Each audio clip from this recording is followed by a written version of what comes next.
أعوذ بالله من الشيطان الرجيم. بسم الله الرحمن الرحيم.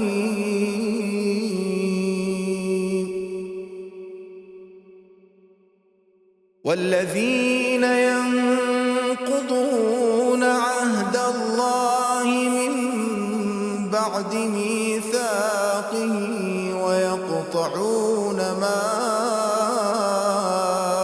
أمر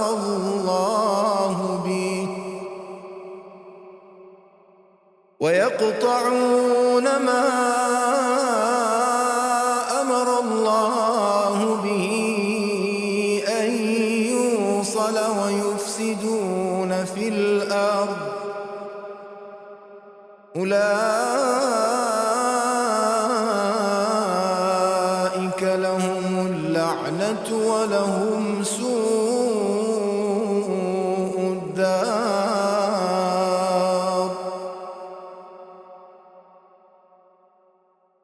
الله يبسط الرزق لمن يشاء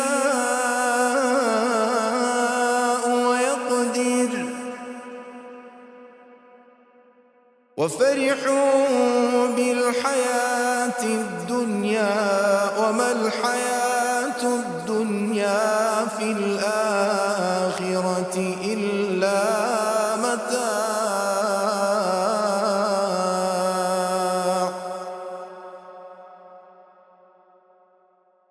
ويقول الذين كفروا لولا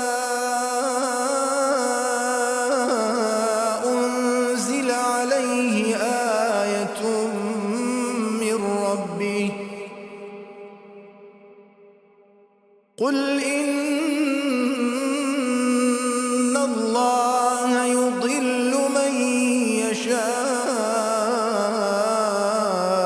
ويهدي إليه من أناب.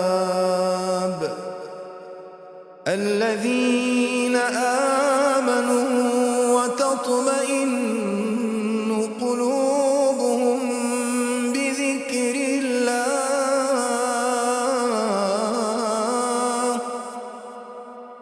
ألا بذكر الله تطمئن القلوب ألا بذكر الله تطمئن القلوب. صدق الله